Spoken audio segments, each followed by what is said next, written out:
अस्सलामुअलैकुम, मैं हूँ डॉक्टर निम्रा और आप लोग देख रहे हैं मेरा यूट्यूब चैनल। सिम्टम्स हम लोग बात कर लेते हैं कि इसके सिम्टम्स क्या हैं और इनके क्या स्टेजेस हैं। तो हमारे पास जो कॉमन शोल्डर फ्रोजन है उसके 3 स्टेजेस आती हैं।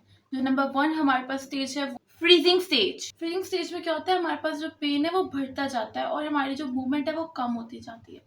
इस स्टेज को हम लोग फ्रीजिंग स्टेज कहते हैं कि हमारा जो शोल्डर वो मुकम्मल फ्रीज हो चुका है, मूवमेंट हो नहीं रही और पेन बढ़ता जा रहा है। Number 2 frozen stage. Frozen stage में क्या होता है, हमारे पास हमारी जो पेन है वो एज अ फ्रीजिंग स्टेज से कम होती है, लेकिन हमारी जो मूवमेंट है वो बिल्कुल भी नहीं हो पाती। पेन कम होगा लेकिन मूवमेंट बिल्कुल नहीं हो पाएगी।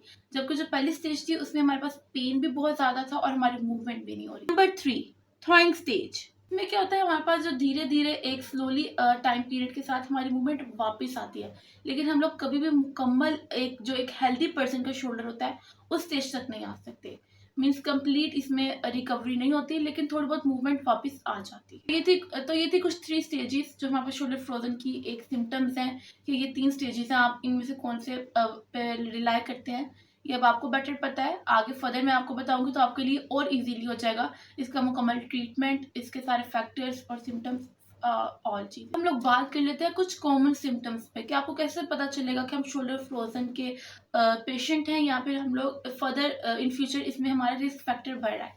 तो सबसे पहले तो जब आपके एक तो शोल्डर में पेन है और ये खासकर रात में ज्यादा बढ़ जाता है, एक तो इसकी कॉमन फैक्टर जो एक सिम्टम है वो ये हो जाता है। देन हम लोग बात कर लेते हैं देन कंधे में लगातार दर्द रहना, यानी कि आपका जो कंधा है, एक तो होता है कि कभी दर्द हो गया कभी नहीं हुआ, लेकिन इसमें क्या होता है कि आपके कॉन्स्टेंटली दर्द रहता है, ठीक नहीं होता। तो ये एक शोल्डर फ्रोजन की कंडीशन है। कंधा हिलाने में तकलीफ, यानी अब मैं स्टिल बैठी हूँ तो मेरे पेन नहीं है, लेकिन जब मैं अपने कंधे को हिला रही हूँ तो मेरे इस जॉइंट में पेन आ रहा है। लाइक हम लोग अपने बाल कंघी कर रहे हैं, शर्ट उतार रहे हैं या पहन रहे हैं, या फिर कोई चीज ऊपर से ऊंचाई से उठा रहे हैं, तो इसमें हमारा जो मूवमेंट है शोल्डर की वो एक रिस्ट्रिक्टेड हो जाता है, एक जगह होती है, हम पूरा हिला नहीं पाते। तो ये सब कंडीशंस हमारे पास शोल्डर फ्रोजन की ही आ